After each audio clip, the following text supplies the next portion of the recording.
فإن أصدق الحديث كتاب الله وخير الهدي هدي محمد صلى الله عليه وآله وسلم وشر الأمور محدثاتها وكل محدثة بدعة وكل بدعة ضلالة وكل ضلالة في النار.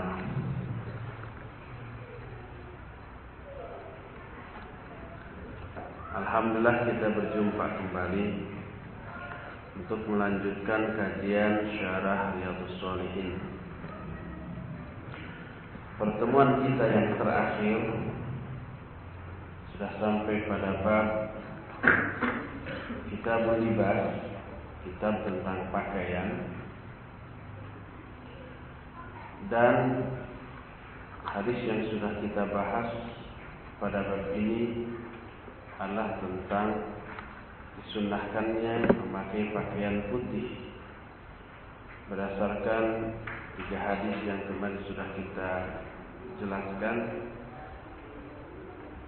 Albisu min thiyabikumul bayaw fa innaha min khairi thiyabikum wa kaffinu fiha mautakum.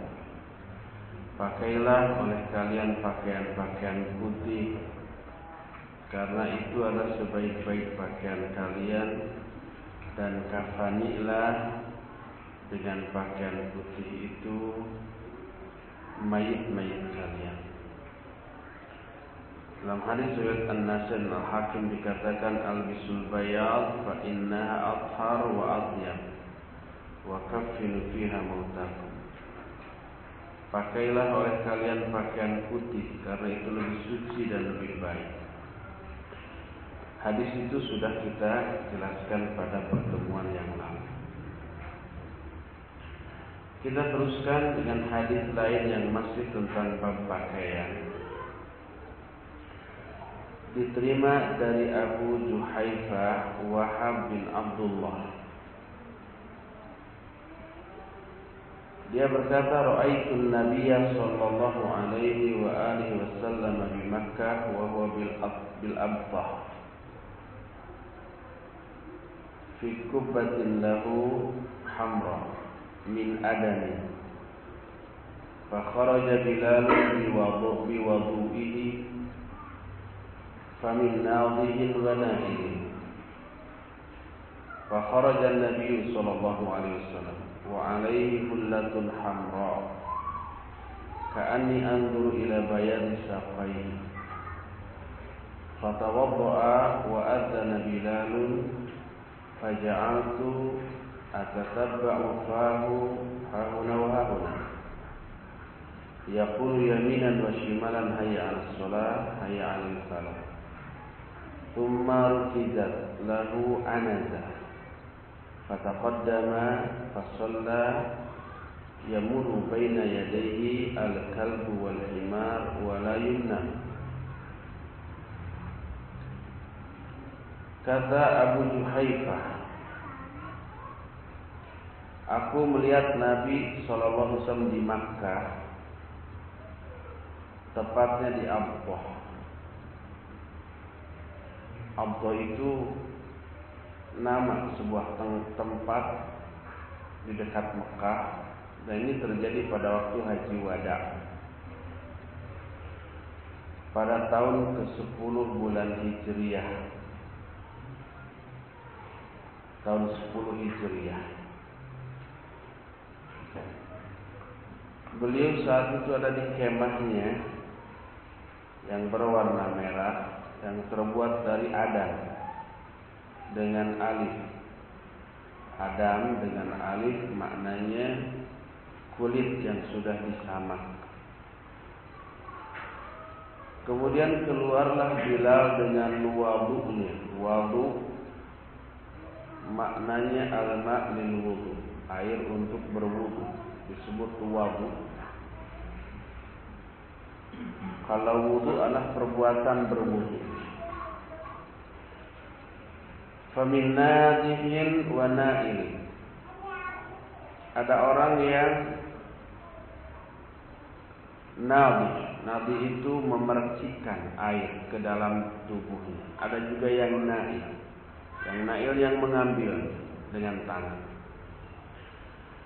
Keluarlah Nabi SAW dengan memakai pakaian merah. Ini menunjukkan salah satu warna pakaian yang pernah dipakai oleh Nabi SAW adalah merah. Akan tetapi yang dimaksud merah di sini bukanlah merah murni, karena ada larangan dalam hadis lain dari Nabi SAW yang melarang memakai pakaian yang merah. Sehingga ketika menjelaskan hal ini, Syekh Muhammad Shalih Al-Utsaimin menyatakan, yakni anna a'lamaha hamra, laisa sauda wala hamra. Artinya beliau memakai pakaian yang coraknya warnanya merah, tetapi warna asli dari pakaian itu bukan merah, tapi coraknya garis-garisnya warna merah. Bukan merah murni, li'annal ahmar al-khalis qad sabata nahyun Nabi sallallahu alaihi wasallam an labsi.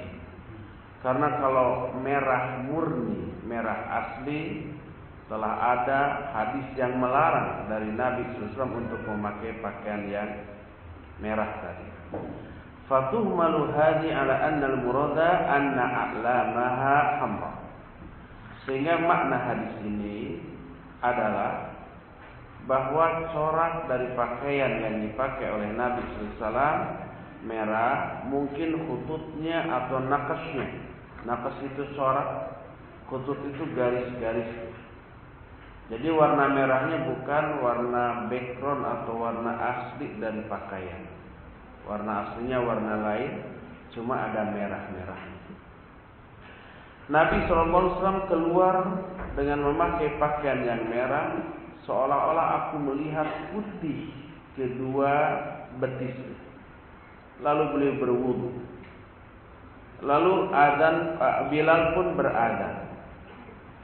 Kata Abu Juhaifah, aku mengikuti mulut Bilal ke sana dan kemari.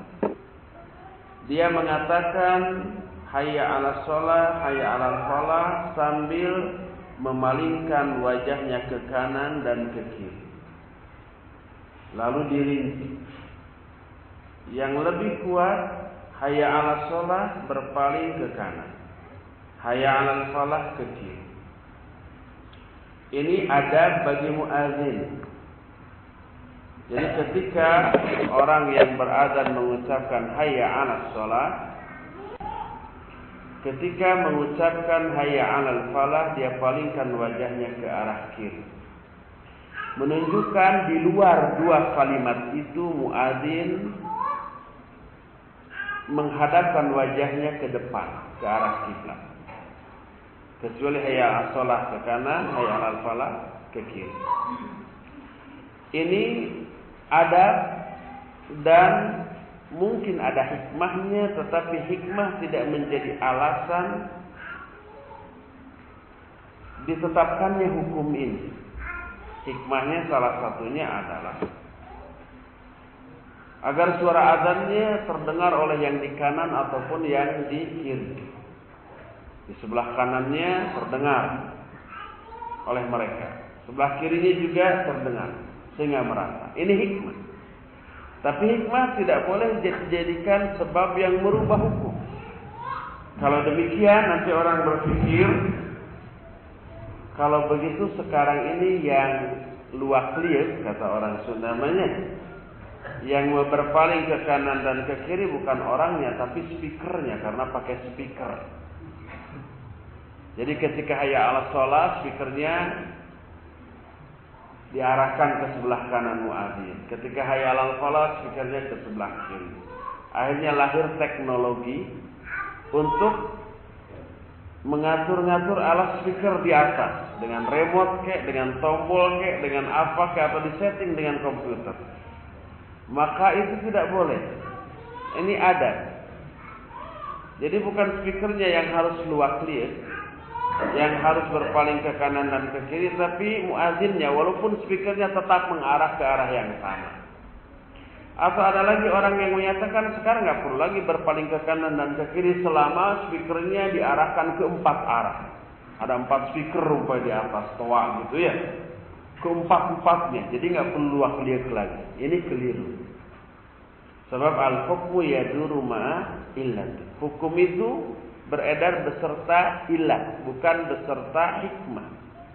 Pokoknya Nabi SAW menetapkan seperti itu yang diajarkan kepada Bilal, lalu Bilal mengamalkan hal itu, lakukanlah itu, walaupun umpamanya menurut akal kita sekarang ini ada speaker ke 4 arah sehingga terdengar oleh semua orang di semua arah sehingga tidak perlu luak-liak lagi.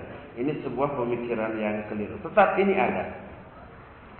Kata Abu Juhaifa, aku mengikuti mulut Bilal. Dia mengatakan ke kanan dan ke kiri, hayya 'alas shalah dan hayya 'alal falah. Seusai azan, tsumma rukizat lahu anazah. Lalu Nabi SAW menancapkan sebatang tombak. Fataqaddama. Lalu beliau maju menuju ke arah tombak itu. Fasalla. Kemudian beliau sholat dengan menghadap tombak itu. Tombak itu dijadikan sebagai sutra. Yamurru baina yadayhi al-kalbu wal himar la yumna.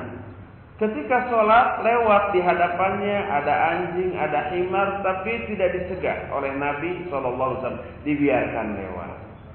Yang dimaksud dengan lewatnya binatang tadi di hadapan Nabi SAW ketika sholatnya adalah lewat di atas sutra tersebut, di sebelah sana sutra tersebut, sehingga dibiarkan oleh Nabi SAW. Hadis ini muttafaqun alaih. Dari hadis ini ada penjelasan atau faidah yang bisa kita ambil baik dari aspek fikih ataupun dari aspek yang lainnya.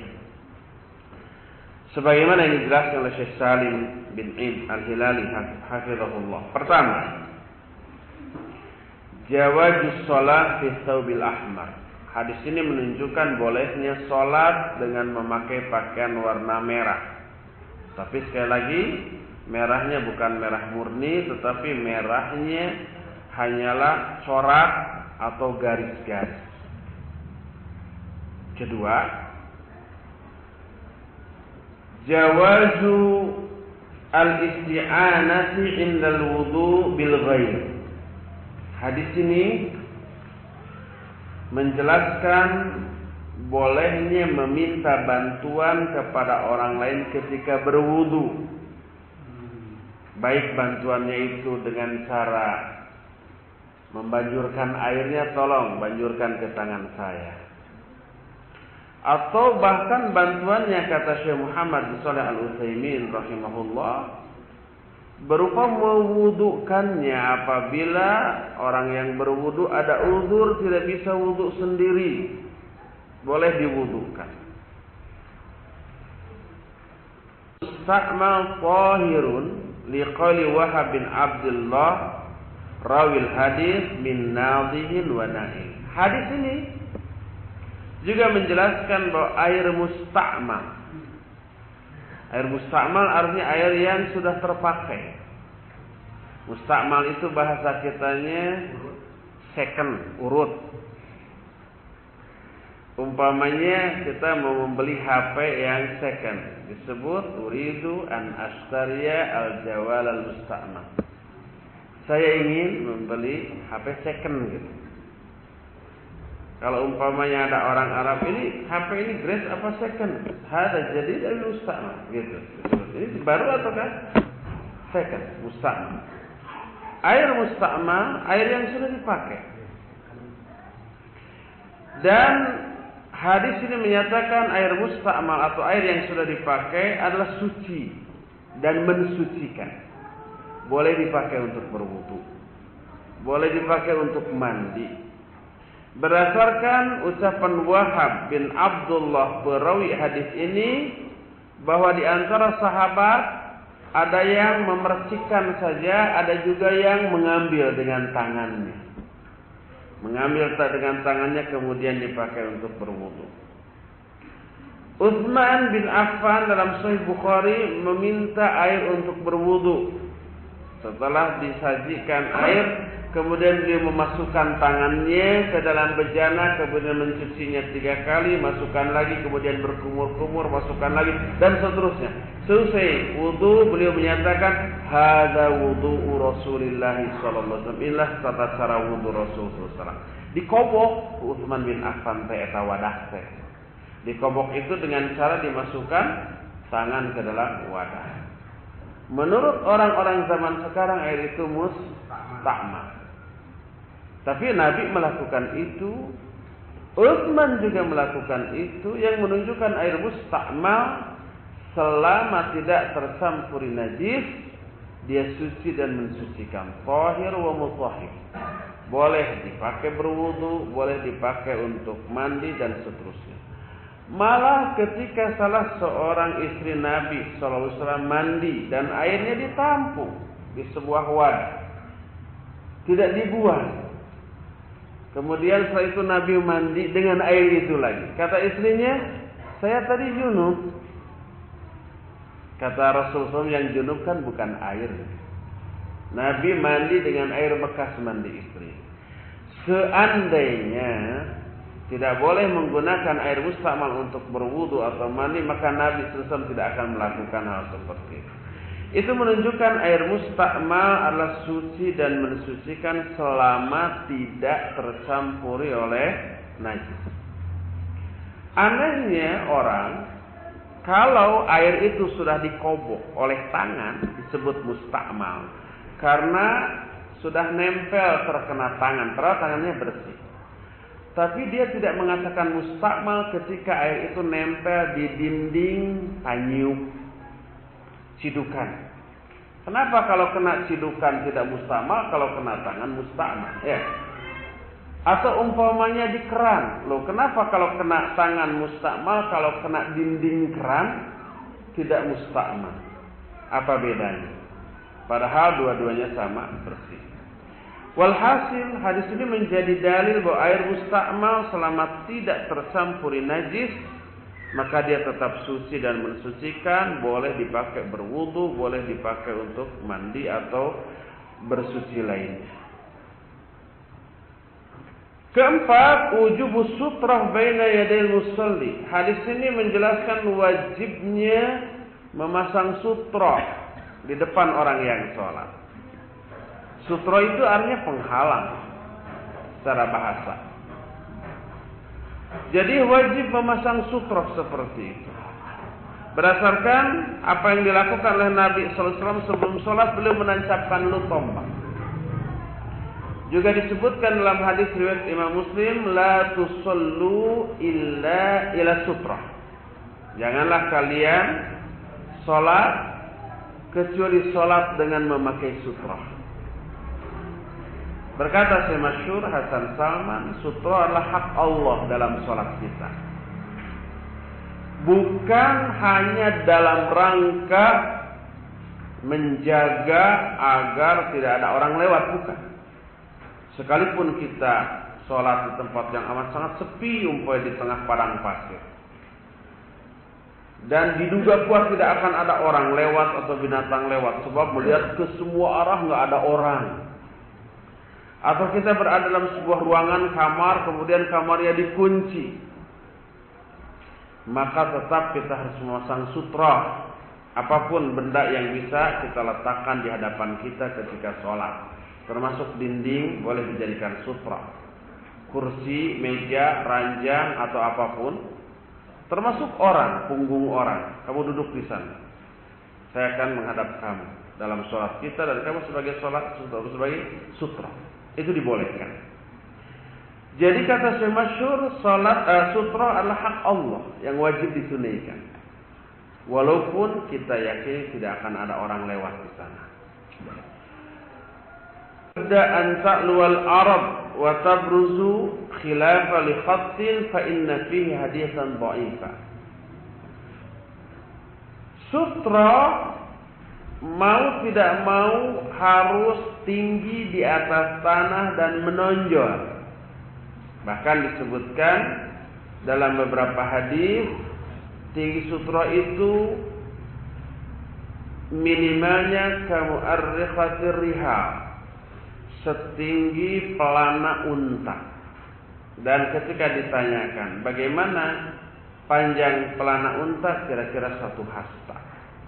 1 hasta itu kalau diukur dengan sentimeter kira-kira 46,2 cm, hampir setengah meter. Dan tidak boleh menetapkan sutra hanya dengan garis, karena hadis tentang masalah itu dhaif. Jadi harus sesuatu yang menonjol, dan yang menjadi ukuran adalah tingginya dan bukan lebarnya. Sekalipun kecil berupa lidi umpamanya ya, lidi kan lebarnya kecil ya, diameter lidi itu berapa mili gitu ya, tapi yang penting dia tinggi. Tancapkan, maka boleh itu jadikan sutra. Jadi sutra dilihat dari tingginya dan bukan lebarnya benda yang dijadikan sutra itu. Makanya Nabi SAW tadi menancapkan sebatang tumbak di hadapannya, lalu beliau menjadikan itu sutra di dalam sholat. Keenam, as-sutrah tamna'u qat'as-shalah liman marra ba'daha min mar'atin wa himarin wa kalbin. Hadis ini pun menjelaskan bahwa sutrah menghalangi putusnya sholat. Artinya sholat tidak putus. Sholat di hadapan orang yang sholat itu, baik yang lewat itu wanita, anjing, ataupun himar. Pada dalam hadis tuqta'us shalah bil mar'ati wal himari wa kalbil aswad. Salat terputus maknanya batal dengan lewatnya seorang wanita di hadapannya, ataukah himar, keledai, ataukah anjing hitam. Putus maknanya batal. Kecuali kalau dia menetapkan sutrah, kemudian 3 makhluk tadi lewat di sebelah sana sutra, maka itu tidak berpengaruh kepada sholat orang itu sedikit pun. Sebagaimana Nabi SAW setelah memasang sutra disebutkan fasalla yamurru baina yadayhi al-kalbu wal himar la yumna. Beliau sholat. Ketika sholat lewatlah anjing, lewatlah himar, tapi tidak dicegah oleh Nabi SAW. Tapi ketika lewatnya itu di depan sutroh, antara sutroh dengan kita yang lagi sholat, lewatnya di sana, maka harus dicegah. Sebagaimana Nabi SAW ketika beliau sholat lalu akan lewat seekor anak kambing di hadapannya antara beliau dengan sutroh, maka beliau menghalangi anak kambing itu untuk lewat dan membiarkan anak kambing itu lewat di sebelah sana sutroh. Ini menunjukkan bahwa sutroh ini menghalangi batalnya atau putusnya sholat kita karena lewatnya 3 makhluk yang tadi disebutkan, wanita, anjing, dan himar. Hadis ini jangan disalahpahami sebagaimana salah pahamnya orang-orang jil ahlakahum. Lihat bagaimana Rasulullah SAW menghinakan para wanita dengan menyamakan wanita dengan anjing dan keledai, katanya dalam hadis itu. Terputus sholat karena wanita, anjing, dan keledai. Bagaimana pelecehan kepada para wanita yang menyamakan dengan anjing dan keledai. Ini sebuah kesalahpahaman yang keliru karena 2 hal. Pertama, karena memang bodoh ya. Kemudian yang kedua, karena hiqd terhadap Islam, ingin menyudutkan 1-2 poin dari ajaran Islam sehingga mengurangi keyakinan para pemeluk Islam kepada ajaran Islam yang diyakininya tersebut. Dan ini ada pesan sponsor untuk itu. Sponsornya gede banget. Oleh karena itulah, maka 2 penyebab antara hiqd dengan kebodohan menyatu dalam dirinya sehingga terjadilah kesalahpahaman tadi. Alal imami ay yattakhidha muazzinan likulli shalah. Hadis ini menjelaskan wajib bagi imam untuk menetapkan seorang muazzin setiap kali akan sholat. Jadi azanlah setiap kali akan sholat dan muazzin itu ditunjuk oleh imamnya. Kalau umpama kita sholat sendirian tidak di masjid, umpama musafir, maka tetap azan disyariatkan. Azanlah walaupun kita hanya sendiri dan tidak ada orang lain di sana. Azan, kemudian setelah azan qomat, setelah qomat barulah kita sholat. Kita merangkap dengan rangkap 4 jabatan, ya muadzin, ya orang yang qomat, ya imam, ya makmum. Diborong semuanya sendirian. Enggak apa-apa, karena kita memang sendiri ketika itu umpamanya. Faedah berikutnya, jawazun nazar ilal muadzin wa yuhsanul ilmu bi kaifiyatil adzan ala wajhihi. Hadis ini menjelaskan bolehnya memandang kepada muadzin dan mengikuti mulut muadzin. Jadi seperti gehgeran teh bahasa Indonesianya latah. Mulut muadzin dilihat mulutnya. Ketika Allahu Akbar, kita juga mengikutinya. Dibolehkan. Sehingga terhasilkanlah ilmu tentang tata cara azan secara benar. Karena Bilal sebagai muadzin, baik adab azan ataupun lafaz-lafaz azannya diajari, di training dulu oleh Rasul sallallahu alaihi wasallam. Beginilah adab azan, beginilah lafaznya. Sehingga pasti azan beliau adalah cara azan dan lafaz azan yang benar. Lalu kita ikuti agar kita bisa mengetahui tata cara azan yang benar. Itu dibolehkan. Wasfun lil azan bi annahu yatahawwalu yumnatan wa yusratan bi awsafin ma'lumah inda qawlihi hayya 'ala shalah wa hayya 'alal falah. Hadis ini pun menjelaskan tentang tata cara azan, yaitu dengan cara berpaling ke kanan dan ke kiri ketika mengucapkan hayya 'ala shalah, hayya 'alal falah. Berkata Syekh Al-Utsaimin, wa ikhtalafa al-ulama rahimahumullah hal yaqulu hayya 'ala shalah 'alal yamin, hayya 'alal falah 'alal yasar.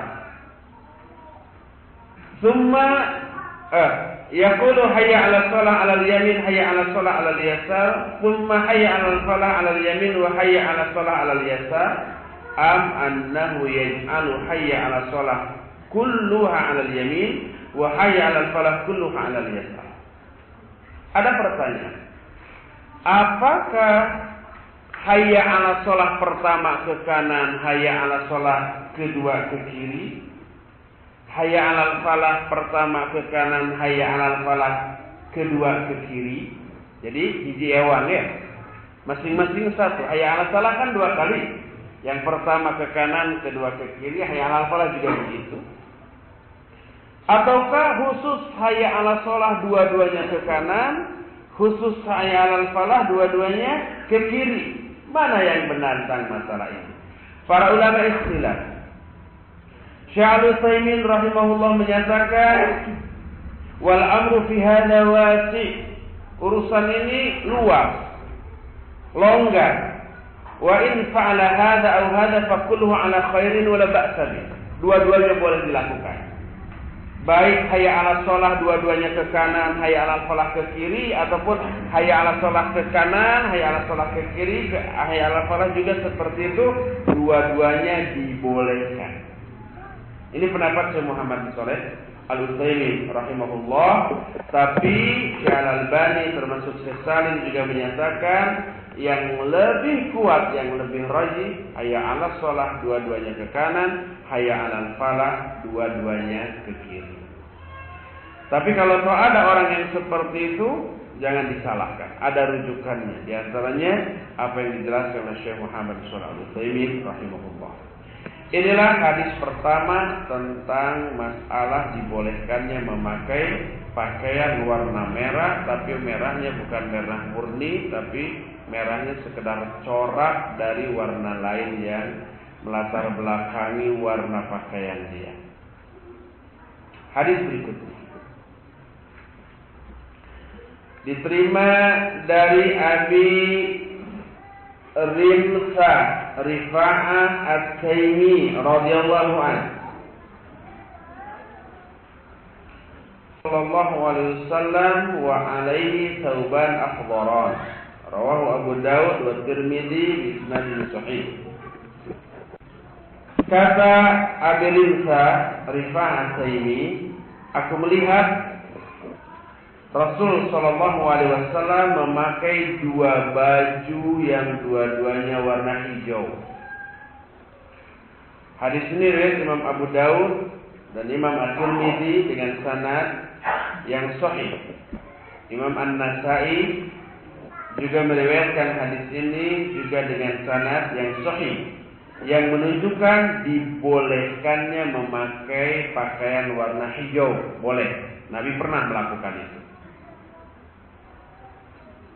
Hadis berikutnya dari Jabir, anna Rasulullah sallallahu alaihi wasallam dakhala yaum fathi Makkah wa alaihi imamatun sauda, rawahu Muslim.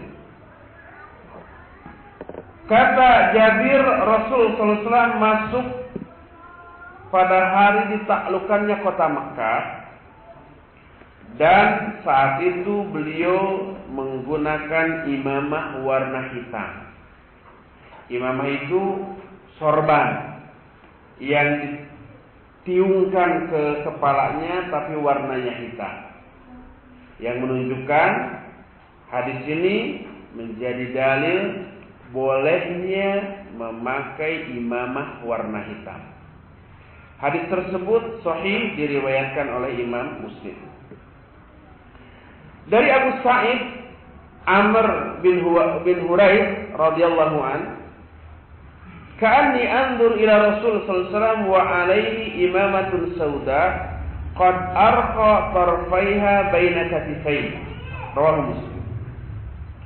Aku memandang kepada Rasul sallallahu alaihi wasallam, kata Abu Sa'id, dan beliau saat itu memakai imamah warna hitam. Beliau menjulurkan kedua ujung imamah itu di antara kedua bahunya, jadi ke belakang. Jadi ada ekornya imamah tersebut, ada buntutan gitu ke belakang. Hadis ini sahih diriwayatkan oleh Imam Muslim, dan dalam riwayat lain Rasul SAW khataban nas wa alaihi imamah sauda. Rasul SAW berkhutbah di hadapan manusia dan beliau memakai imamah warna hitam. Dari hadis ini ada beberapa faidah.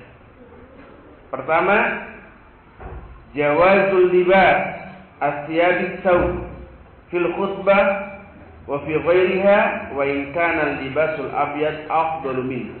Pertama, hadis ini menjadi dalil bolehnya menggunakan pakaian warna hitam baik dalam hal khutbah ataupun dalam hal yang lainnya, sekalipun memakai warna putih adalah afdal.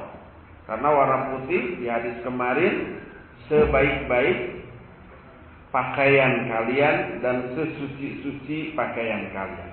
Tapi boleh memakai warna selain putih, tadi disebutkan hijau, juga hitam dibolehkan, dan yang bercorak merah juga dibolehkan.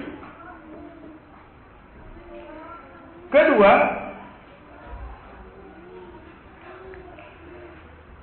labsul khutbah as-sawat fi halil khutbah fajaiz, walakin al-afdal labsu thiyabil abaid, walakin duna ittikhadiha adatan hatta ya'taqida anna sunnah bi khilafi thawbil bayt. Para khatib boleh menggunakan warna hitam pada waktu khutbahnya, tapi yang lebih utama memakai putih. Tapi tidak boleh dijadikan kebiasaan. Setiap khutbah hitam, setiap khutbah hitam. Sehingga dikhawatirkan ada orang memahami, oh sunnahnya khutbah itu warna hitam. Untuk menghindari kesalahpahaman orang sehingga dikhawatirkan orang menganggap sunnah memakai warna hitam ketika khutbah, maka hindari membiasakan memakai warna hitam. Sekalipun hukum asal boleh, tapi jangan dibiasakan. Berbeda dengan yang putih. Kalau yang putih ya ada sunnahnya. Dan itu sebaik-baik pakaian, membiasakan memakai warna putih ke setiap khutbah, maka itu bagus. Sehingga orang memandang, oh ini sunnahnya warna putih, nggak apa-apa. Tapi selain warna putih, jangan dibiasakan berkhutbah, berceramah dengan warna-warna tersebut. Ketiga, sifatu al-imamah wa irkha'uha wa fi irkha'i du'abah al-amamah nuqtah dzakaraha al-allamah al-imam al-hafidz Ibnu Qayyim al-Jauziyah rahimahullah fi Zadul Ma'ad. Adapun tata cara memakai imamah dan menjulurkannya serta menjulurkan du'abatul imamah. Du'abah itu katakanlah ekornya. Ada satu poin yang disorot secara khusus oleh Al-Imam Ibnu Qayyim Al-Jauziyah rahimahullah dalam kitab Zadul Ma'ad dengan menukil penjelasan gurunya Syekhul Islam Ibn Taimiyah rahimahullah. Disebutkan wa kana syekhuna Abdul Abbas Ibn Taimiyah qaddasallahu ruhahu fil jannah yadhkuru fi sababi du'aba syai'an badi'an wa huwa anna an-nabiy sallallahu alaihi wasallam innama ittakhadaha sabihatal manam alladhi ra'ahu fil madinah lamma ra'a rabbal izzah azza wa jalla faqala ya Muhammad fima yahtassul mala'ul a'la qultu la adri fawadha'a yadahu baina katifayya fa'alimtu ma baina as-sama'i wal ardh.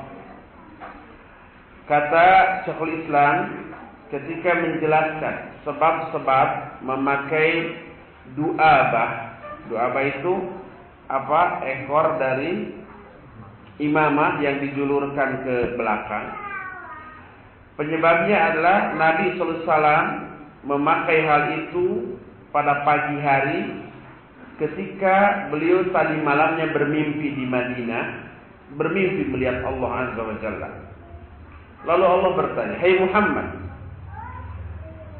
apa yang menjadi penyebab dikhususkannya seseorang di Mala'ul A'la?" Mala'ul A'la itu alam malaikat. Kenapa ada orang yang istimewa dalam pandangan para malaikat? Aku menjawab, la adri, aku tidak tahu. Lalu Allah meletakkan tangannya di antara kedua katif, kedua bahu Rasul sallallahu alaihi wasallam. Tiba-tiba aku mengetahui apapun antara langit dan bumi. Hadis ini sahih, diriwayatkan Imam At-Tirmidzi. Imam Al-Bukhari ketika ditanya tentang hadis ini beliau menyatakan sahih. Tapi ada tapinya. Hadis ini sering difahami dengan cara yang salah oleh para juhal, orang-orang yang kurang ilmu, khususnya di kalangan para ahli sufi, bahwa dijulurkannya du'abah atau ekor dari imamah itu sebagai simbol ketinggian ilmu orang yang memakainya. Semakin panjang ekornya, semakin mencerminkan kedalaman ilmunya. Sehingga di kalangan mereka ada yang menjulurkan sampai ke bokongnya, di bawah punggungnya. menunjukkan bahwa dia mengaku ilmunya lebih panjang, lebih mendalam daripada yang lain-lainnya. Maka inilah sebuah kebodohan, kekurang pahaman, dan sifat riya, ingin disanjung, ingin dipuji, ingin dianggap orang yang lebih berilmu dibanding yang lain-lainnya.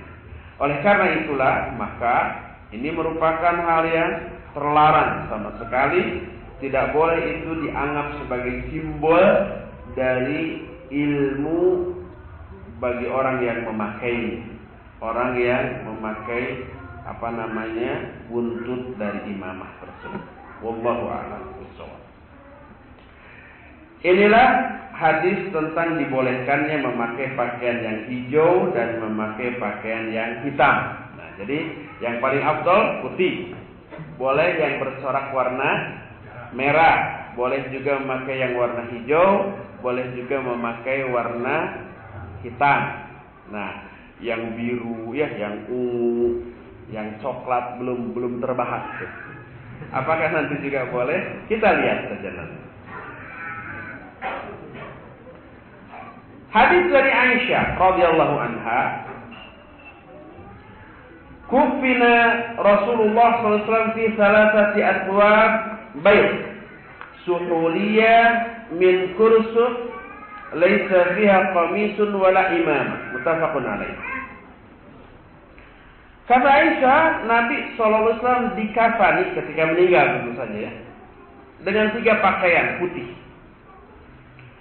Dan disebutkan 3 pakaian putih ini dari suhuliyah min kursuf. Kursuf itu katun. Suhuliyah nama sebuah desa di Yaman. Biasanya suhuliyah itu warnanya putih tapi bergaris-garis hitam. Ada corak garis warna hitam. 3 kain kafan, 3 rangkap, 2 diantaranya putih murni, 1 putih dengan garis-garis warna hitam. Itu hadis muttafaqun alaih. Dan itulah sunnah. Kita tidak boleh mengkafani mayat melebihi dari 3 helai, sampai 4-5 helai, atau karena kaya gitu ya, sampai 10 helai. Tidak boleh. Dan laisa fiha qamisun wala imamah. Ketika dikafani Nabi SAW tidak dipakaikan gamis ataupun imam. Jadi hanya 3 helai itu saja. 3 helai kain kafan. 3-tiganya tidak berupa pakaian gamis ataupun imamah. Hanya kain biasa saja. 2 helai di antaranya putih murni, dan 1 helai yang paling luar adalah putih yang bergaris-garis hitam. Hadis ini muttafaqun alaih. Dari hadis ini ada berapa faedah. Pertama, wasfun likafni Rasulillah sallallahu alaihi wasallam. Hadis ini menjelaskan tentang sifat kain kafan Rasul sallallahu alaihi wasallam. Itulah sunnahnya. Dan disunnahkan tidak dari bahan mahal, dari bahan yang paling murah saja. Jangan karena kayaknya dari sutra, atau dari kain wol, atau dari kain katun nomor istimewanya yang 1 meternya harganya umpama 500.000. Ini kan kaya. Tidak boleh. Sehingga Abu Bakar As-Siddiq radhiyallahu anhu menyatakan, kita sebagai orang hidup lebih layak, lebih pantas untuk dihiasi daripada mayit. Jadi kalau ada uang lebih ya nggak perlu dipakaikan untuk orang yang mati, sudah baik untuk orang yang masih hidup. Kedua, karena Rasulullah sallallahu alaihi wasallam yahuttu ala ilbasil mayyit thiyaban bayda, wa kana dzalika lahu sallallahu alaihi wasallam. Hadis ini pun menjelaskan bahwa Rasulullah SAW menganjurkan orang untuk memakaikan kain kepada mayit dengan kain warna putih, dan Nabi SAW juga dipakaikan kain kafan warna putih. Hadis yang dulu kita katakan wa kafinu fiha mautakum. Kafanilah dengan kain putih itu mayat-mayat kalian. Makanya rata-rata walaupun orang awam ya, rata-rata memakai kain kafan itu warnanya putih. Ketiga, al-mayyit la yulbasu imamah wala qamisah. Mayit berdasarkan hadis ini tidak perlu dipakaikan sorban ataupun gamis, ataupun umpamanya kalau wanita tidak perlu dipakaikan daster, tidak perlu kalau dia laki-laki dipakaikan kemeja, apalagi pakai jas, pakai dasi, pakai kaos kaki, pakai sepatu lengkap dengan cincinnya. Nah, itu tradisi dan kebiasaan agama lain. Sehingga begitu dikuburkan malamnya digali orang, diambil perhiasannya, diambil barang-barang berharganya gitu ya, dicuri orang. Itulah hadis yang menjelaskan tentang kita memakai pakaian warna hitam, warna hijau, dan barusan Rasul SAW dikafani ketika meninggalnya dengan kain kafan 3 helai, dan salah satunya yang bergaris hitam, tidak dipakaikan pakaian, juga tidak dipakaikan imamah. Seperti yang saya umumkan kemarin, pagi ini saya hanya bisa sampai 9:30 ya, karena jam 10 saya harus bertolak ke Rojak untuk ngisi daurah ba'da zuhur di sana. Sehingga penjelasan saya cukup sampai di sini. Sekarang sudah jam 9:05. Sisa waktu yang ada kira-kira 25 menit kita akan gunakan untuk tanya jawab. Jika kita ketinggalan sholat berjamaah yang pertama di masjid, bolehkah kita membuat jamaah sholat lagi setelah jamaah pertama pada masjid tersebut selesai? Para ulama ikhtilaf dalam masalah ini antara yang membolehkan dengan yang tidak membolehkan. Syekh bin Baz rahimahullah membolehkan membuat jamaah baru. Jamaah afdalu min salatil fati wa sab'in wa 20 darajah. Bahwa salat berjamaah itu lebih utama 27 derajat daripada salat sendirian. Itu yang pertama. Pendapat kedua menyatakan tidak boleh, karena tidak adanya contoh dari Rasul SAW dan para sahabat tentang masalah itu. Bahkan contoh yang ada adalah sebaliknya. Abdullah bin Mas'ud sudah selesai, sudah salah. Beliau bersama beberapa orang lagi. Kata Abdullah bin Mas'ud, "Sallu furoda wa illa narji wa nusalli jamaiyan." Salatlah kalian sendiri-sendiri. Kalau enggak, kita pulang dan berjamaah di rumah. Oleh karena itu, pendapat yang kedua ini menyatakan tidak boleh ada jamaah kedua di satu masjid yang di sana ada imam rawatib. Adapun hadis tadi bahwa salat berjamaah itu lebih utama 27 derajat, maksudnya salat jamaah yang pertama didirikan oleh imam. Walhasil ini termasuk masalah yang diikhtilafkan. Termasuk ketika ada beberapa orang musafir ikut sholat berjamaah dengan yang mukim zuhur. Beres salam, yang musafir beberapa orang ini karena mau pulang lagi, mereka mau menjamaah dengan asar. Beberapa orang, apakah berjamaah atau tidak? Ini juga termasuk ikhtilaf yang tadi. Sebagian menyatakan berjamaah, sebagian lain menyatakan tidak. Saya pernah bertanya kepada Syekh Ali Hasan Al-Athari, apakah berjamaah atau tidak? Kata beliau, alladzi ara, menurut pendapat saya, al-munasibu bis-sunnah, al-munasibu bis-sunnah, yang lebih sesuai dengan sunnah itu an-sallu furada. Kalian salat sendiri-sendiri. Karena apabila kalian salat berjamaah, yuaddi ila tikradul jamaah, itu akan mengakibatkan berulangnya jamaah. Sebab nanti pada waktu asar di masjid itu pasti ada sholat jamaah lagi. Sholat jamaah asar sehingga ada 2 jamaah. Oleh karena itu sebaiknya sholatlah sendiri-sendiri. Seperti itu. Wallahu a'lam bishawab. Bagi ikhwan dan akhwat yang mau nanya, hurufnya yang gede-gede ya. Saya lupa bawa kacamata.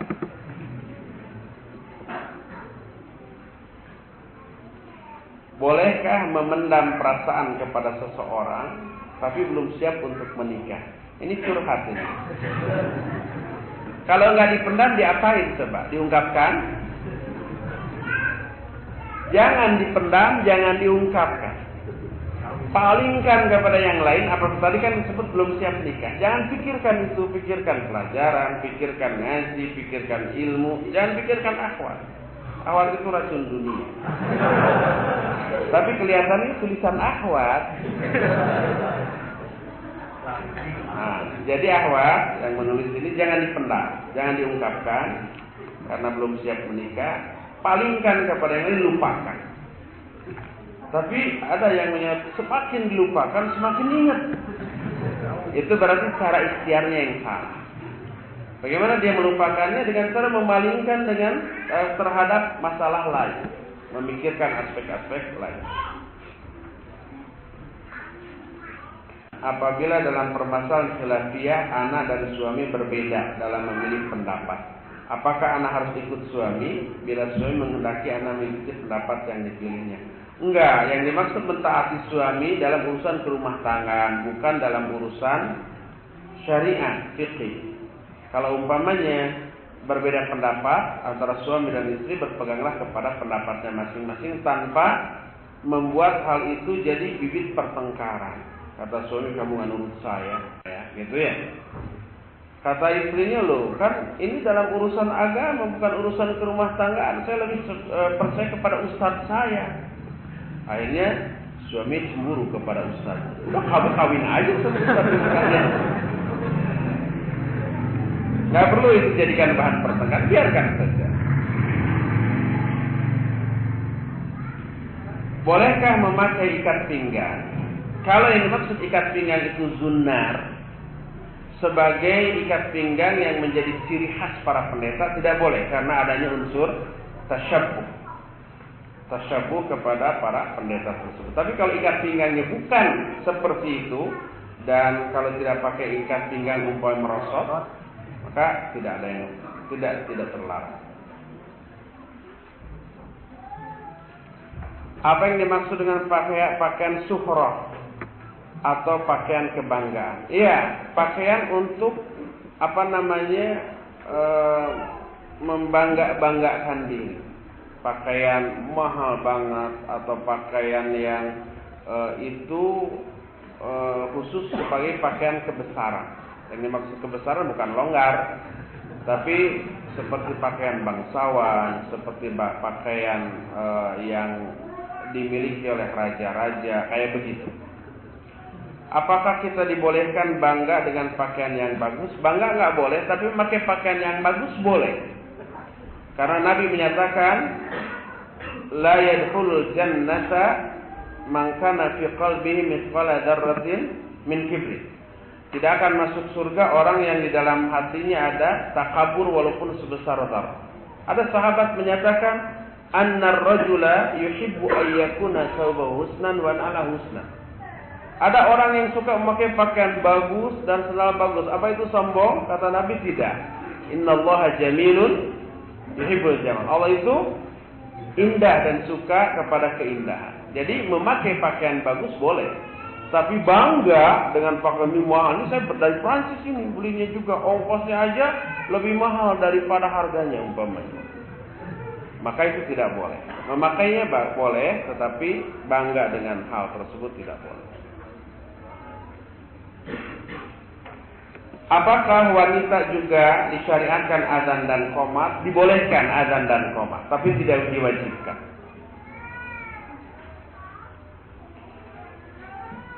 Bagaimana dengan jubah, jaket, bendera perang yang warnanya merah murni, bolehkah? Tidak boleh.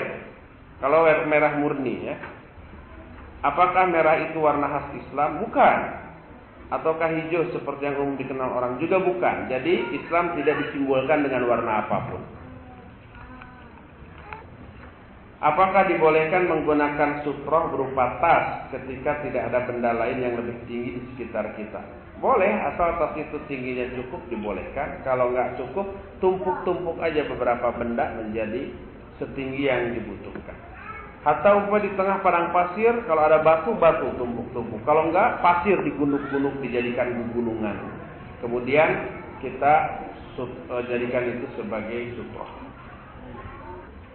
Saya pernah mendengar bahwa isar dalam ibadah hukumnya haram. Apabila benar, bagaimana aplikasinya dalam sehari-hari? Isar artinya lebih mengutamakan orang lain daripada diri kita. Dalam urusan dunia wajib isar. Tapi dalam urusan ibadah tidak boleh. Umpamanya ya.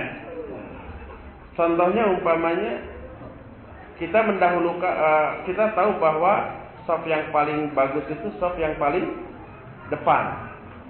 Lalu kita isar kepada orang lain, silakan antum depan lah, biar saya di belakang saja.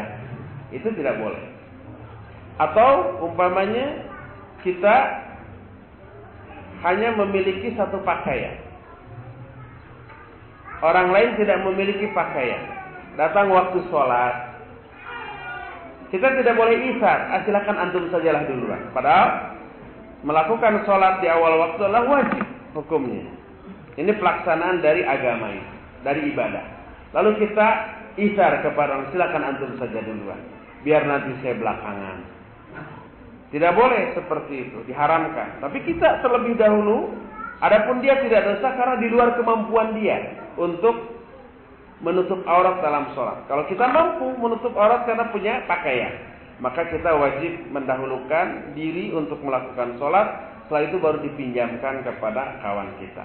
Jadi isar dalam ibadah hukumnya haram. Tapi isar dalam hal dunia maka itu bagus. Umpamanya kita memiliki makanan, orang lain tidak, kita isar berikan kepada orang lain walaupun kita sendiri lapar. Sebagaimana yang pernah dilakukan oleh seorang sahabat Ansor ketika menjamu tamu Rasul Shallallahu Alaihi Wasallam dan yang lain-lain.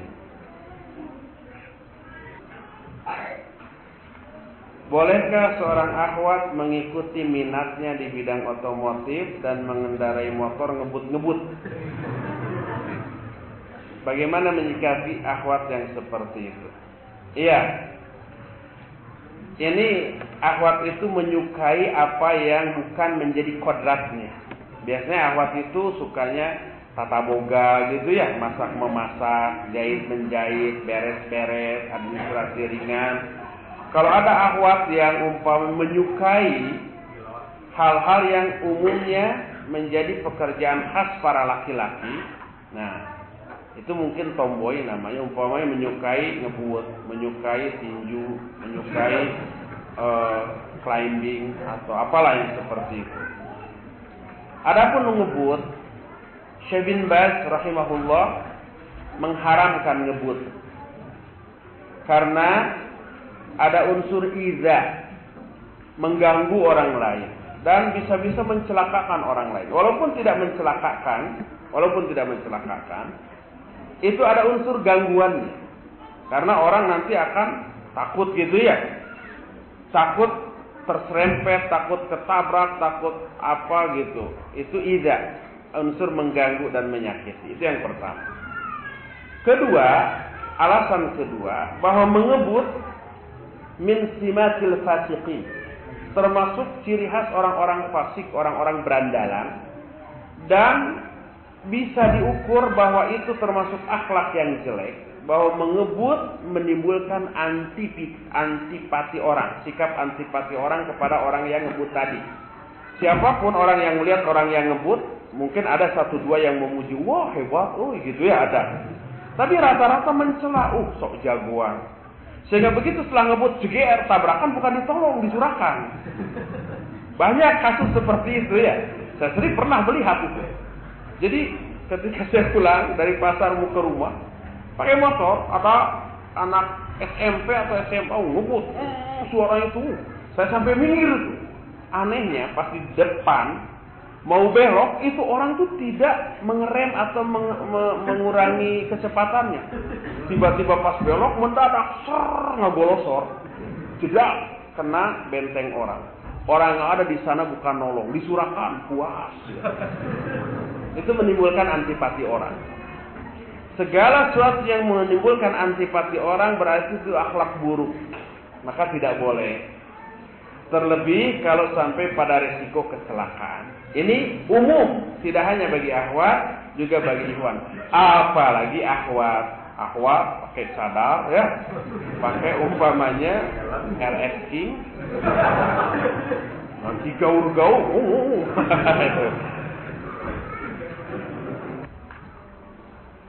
Apakah adzan dan qomat juga disyariatkan untuk sholat wanita yang sunat yang sholat di rumah? Ya tadi sudah ya. Mana yang paling rajih bagi akhwat, qomat atau tidak sebelum sholat qomat? Apakah boleh mayit diberi cawat? Cawat apa kawat? Tanpa berjahit. Cawat itu apa? Cawat gitu ya. Semacam CD gitu ya. Celana dalam gitu. Enggak perlu. Jadi tidak memakai celana dalam apapun atau celana luar, baju dalam ataupun baju luar. Cukup 3 helai tadi. Rasul sering ikut berperang. Apakah Rasul pernah membunuh musuh dalam salah satu perangan? Iya tuh. Kalau perang tidak ngebunuh ngapain? Ya iya, Nabi sallallahu alaihi wasallam membunuh banyak orang-orang kafir. Ya, sampai di sini saja dulu ya. Insyaallah kita berjumpa kembali Ahad yang akan datang. Subhanakallahumma bihamdik asyhadu an la ilaha illa anta astaghfiruka wa atubu ilaik. Walhamdulillah.